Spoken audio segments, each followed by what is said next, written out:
Hola, ¿cómo están? Es una alegría poder compartir un nuevo encuentro. En esta ocasión vamos a estar hablando de lo que es RCP de alta calidad, ¿sí? Esto que vamos a hablar hoy va a ser útil tanto para los equipos de avanzada como para los equipos de básica. O sea, si vos estás pensando en hacer o estás haciendo en este momento un curso de RCP para la comunidad, te viene bárbaro. Y si sos personal de salud y estás haciendo lo que sería un básico de personal de salud, es excelente que tengas estos conocimientos. Pero si haces avanzada, también te va a servir porque vamos a lo fundamental. Nosotros muchas veces dijimos entre principios y preferencias. Bueno, acá vamos a poner mucho hincapié en los principios que tenemos que lograr cuando afrontamos una reanimación. Entonces, voy a compartir con vos unas diapositivas en donde vamos a hablar esto. Y fíjate que me voy a concentrar en lo que es compresiones y descompresiones y el efecto de la desfibrilación, ¿sí? ¿Por qué desfibrilamos y qué buscamos cuando lo hacemos?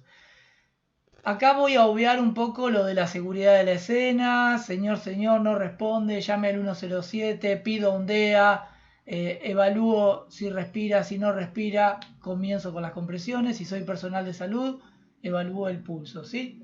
Todo eso lo vamos a dejar y vamos a enfocarnos en las compresiones. Las compresiones las vamos a hacer con el talón de la palma de la mano, ¿sí? Con la zona esta, ¿sí? Que está directamente conectada con nuestro carpo, con nuestra muñeca, porque logramos un verdadero eje continuo desde la palma de nuestra mano hasta nuestro hombro. Tiene que ser todo una continuidad en donde no haya fuga de fuerza. Y me refiero con fuga de fuerza a doblar los codos, ¿sí? Cuando uno dobla el codo, está fugando la fuerza esa que tendría que ir hacia abajo y se está yendo hacia los costados. Por lo que vamos a poner hincapié en la técnica. Ahí la figura está indicando dónde uno debe comprimir, ¿sí? En el centro del pecho y específicamente en el esternón, pero ¿a qué altura? A la altura de las tetillas. Es importante, ahí está marcado en un color celeste, medio verdoso, en dónde vamos a colocar esta palma de la mano, ¿sí? Este talón de la palma de la mano.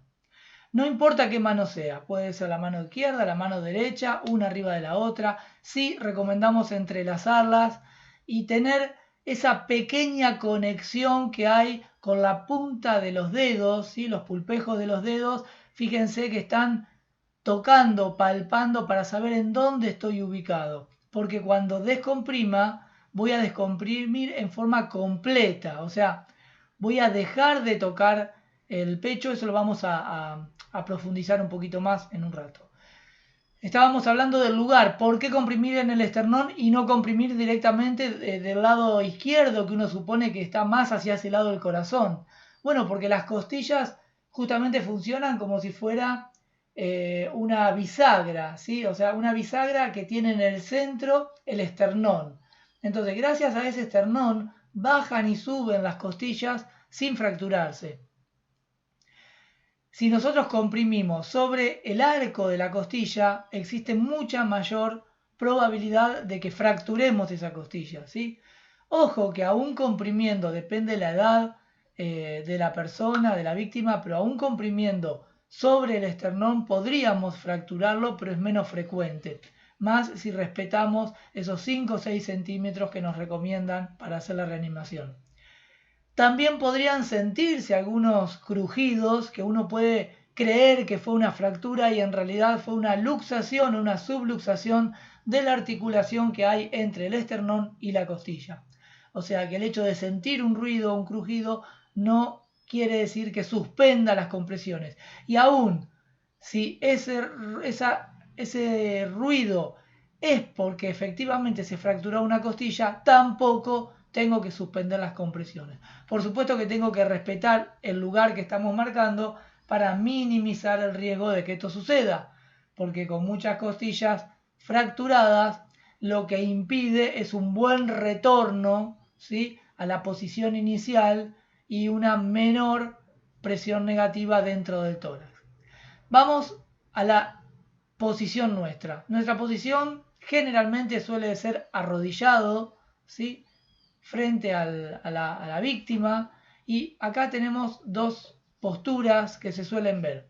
Una que yo la taché, no es que esté mal. A ver, si alguien se arrodilló así y está comprimiendo el pecho, no es que tiene que suspenderlas. De hecho, la posición de las manos está bien colocada. Los codos están bien. El cuerpo, la actitud del cuerpo casi cayéndose sobre la víctima está bien. Pero la base de sustentación me interesa mucho porque fíjense que esas rodillas juntas están consumiendo energía. O sea, mantener el equilibrio consume energía. ¿Vieron cuando uno se para, por ejemplo, en una semiesfera, en esas pelotas, medias pelotas, y se mueve para un lado y para el otro? Ese equilibrio consume energía, cansa. Entonces, vamos a evitar esto para concentrar toda nuestra energía en las compresiones y durar más, ¿sí? Y que sean efectivas durante 2 minutos o si no llego por lo menos 1 minuto de efectividad en las compresiones. Entonces lo que recomendamos es la otra figura, la del muchacho que está con barbijo, que tiene una posición con una base de sustentación mucho más amplia, ¿sí? Está abriendo esas rodillas y está bien firme, bien centrado, y eso ayuda a que esté gastando fuerza en las compresiones y no en mantener el equilibrio. Detalle que tanto la víctima como el rescatador tienen barbijo. En época de pandemia esto y lo podríamos incorporar para siempre, ¿sí? De que tengan barbijo los dos, la verdad que no afecta a la reanimación y sí ayuda mucho a la protección personal. Y acá es lo que me quería concentrar. Fíjense la compresión y la descompresión. Bueno, esta descompresión de 5 a 6 centímetros tiene que ser completa. Y tan completa debe ser que ahí a mí me gustaría que en esa figura, por 1 milímetro, pero que la palma de la mano deje de tocar la piel. ¿Sí? La palma de la mano deja de tocar la piel, entonces estoy seguro que la descompresión fue completa. Y el hacer la descompresión completa significa que el corazón se va a llenar completamente, ¿sí? Y el tener un buen llenado ventricular por la presión negativa que hace, porque llama la sangre, también garantiza que en esa diástole, que es esa dilatación del ventrículo, el mismo ventrículo reciba sangre. O sea, el corazón recibe sangre cuando se dilata, y el cerebro recibe sangre cuando el corazón se contrae. Entonces, cuando descomprimo, estoy alimentando el corazón y llenando los ventrículos para cuando comprima tenga mucha sangre que pueda llegar a los distintos órganos y entre ellos el cerebro, que es el que me interesa mantener con vida, porque lo que va a depender de la sobrevida y de la calidad de vida de esa persona es el cerebro que esté indemne a pesar de este evento que estamos viviendo. Entonces quedó claro lo de la descompresión completa. ¿Y por qué comprimir? Y decimos, bueno, comprimimos y nos quedamos comprimiendo. Y no hablé de ventilar. Bueno, un poco lo que justifica esto de solo con las manos. Y es que si bien, bueno, si el evento es por falta de aire, una crisis asmática que llegó a un punto que no respira más y hace un paro respiratorio y cae al piso y no tiene pulso, ese necesita ser ventilado. Alguien que es rescatado por ahogamiento por inmersión, o sea, de una piscina, de un arroyo, de un río, de un mar, ese necesita ser ventilado. Un niño, sabemos que los niños de 8 años para abajo suelen tener paro cardiorrespiratorio por dificultad ventilatoria, y entre ellos también este grupo entran los lactantes. Pero salvo este grupo, ¿sí?, que acabo de nombrar, estos grupos, si alguien sufre una muerte súbita y es un adulto, y no hay otro contexto como estos que marqué, uno pensaría que un segundo antes de dejar de enviar sangre al corazón, esa persona había respirado. Por lo tanto, esos eritrocitos, esos glóbulos rojos que vemos ahí dentro de la sangre, están cargados con oxígeno. Y yo al comprimir, lo que voy a hacer es hacerlo circular y dar ese oxígeno a los órganos vitales y entre ellos al cerebro. O sea que tengo 2 minutos y medio en donde puedo repartir ese oxígeno que no fue repartido, pero que está. Diferente la escena donde no está ese oxígeno, donde ya esos glóbulos rojos cedieron el oxígeno y ya no lo tienen, que es justamente lo que había nombrado anteriormente. Y fíjense lo que hacemos cuando comprimimos, ¿sí? Cuando estamos comprimiendo, estamos humildemente haciendo una fracción de eyección de nuestro ventrículo, de nuestro corazón, que trata de sacar sangre, pero no llega ni al 15%, ni al 20% de lo que es una fracción de eyección normal. O sea que la poca sangre que va a llegar al cerebro nos va a dar tiempo para traer un DEA, nos va a dar tiempo para hacer algunas maniobras y sacarlo de esa situación.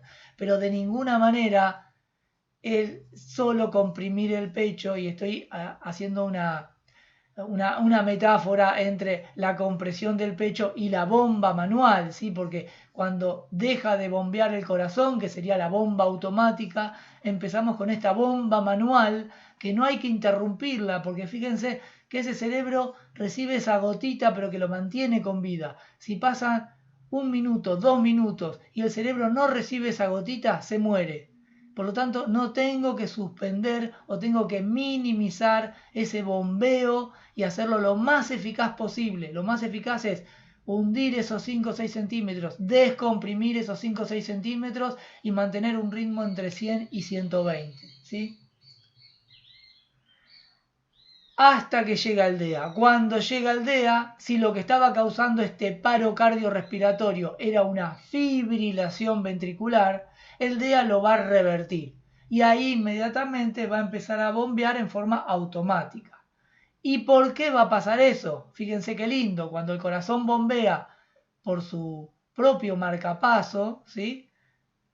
El cerebro está contento, se le ocurren ideas, está feliz, porque le llega una gran cantidad de retorno venoso que después se convierte en una fracción de eyección. Estoy hablando del corazón, no del cerebro. Del corazón tiene un gran retorno venoso que después se convierte en una fracción de eyección que llega a través de las arterias al cerebro y lo nutre, ¿sí?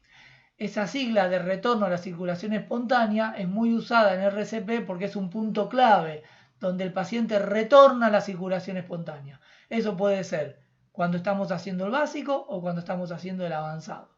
Si tenemos el avanzado y tenemos colocada la capnografía, bueno, la restitución a la circulación espontánea la podemos ver por este medio. Si no, nos enteraremos o porque el paciente habla o se queja o porque llegamos a los 2 minutos y chequeamos ritmo y pulso.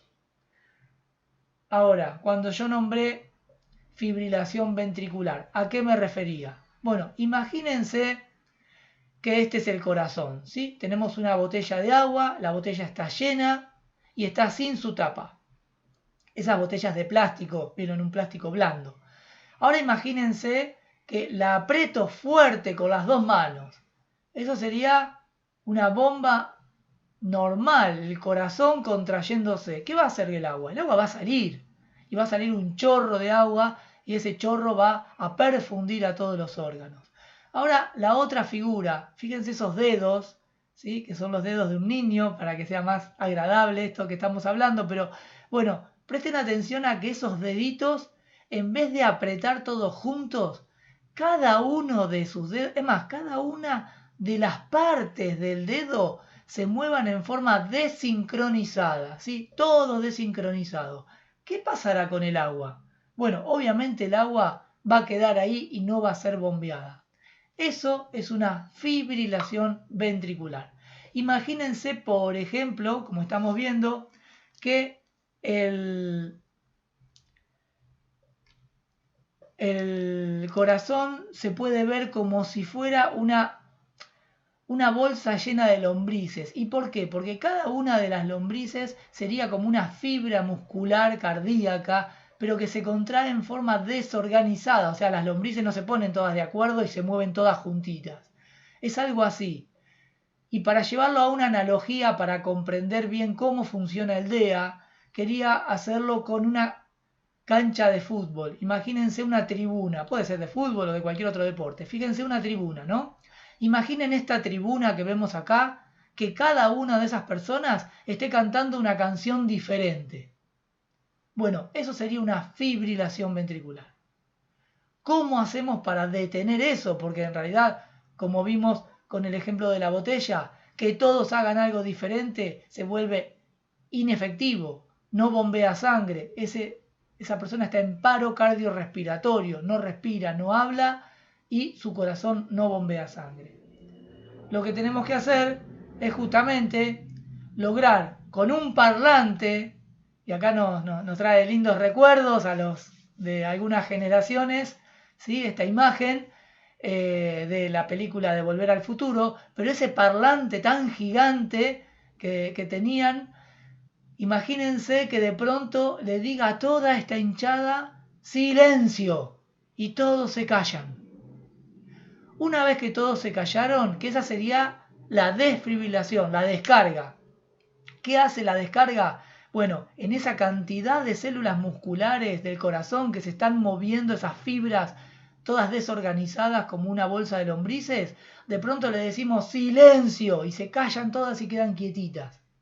Y una de ellas, que tiene la característica de marcapaso, arranca diciendo remen, remen, remen. Y ahí arrancan todas juntas de nuevo y ahí se organiza y tenemos una contracción efectiva. Esto es en el mejor de los casos, ¿sí?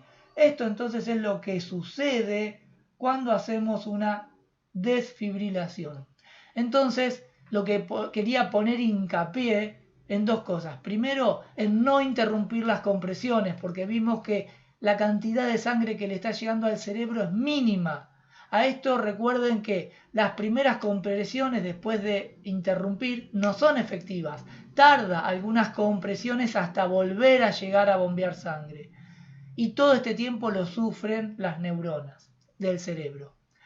Por otro lado, que lo mejor que podemos hacer es que rápidamente restituya la circulación espontánea. Y eso lo vamos a lograr si es que tiene una fibrilación ventricular solo teniendo un DEA o un desfibrilador manual. Por lo que es tan importante llamar al 107 como pedir un DEA. Y si viene el DEA, usarlo, no dudar en usarlo. ¿Sí? Muy bien. Hemos visto entonces con algunos ejemplos prácticos cómo funciona un DEA. No lo olvides porque el DEA, como te expliqué recién, es una caja que hace eso. Lo único que hace es detectar que tiene una fibrilación. Algo interesante, ¿qué pasa si la persona no tiene una fibrilación pero está en paro? Bueno, si el corazón está totalmente quieto, no está como esa bolsa llena de lombrices o esa tribuna gritando distintas canciones, no, está quietito, calladito. Bueno, si está calladito, el DEA te va a decir, no está indicada descarga. Pero si yo me pongo un DEA ahora, que estoy hablando, se supone que mi corazón está latiendo organizado, el DEA también te va a decir, no está indicada descarga. O sea que el DEA no te va a marcar si es necesario hacer RCP o no. El DEA te va a marcar si es necesario hacer la desfibrilación o no. Si es necesario hacer RCP, te vas a dar cuenta porque la persona mueve el pecho o no mueve el pecho. ¿Sí? Muy bien. Seguimos en la próxima y muchas gracias.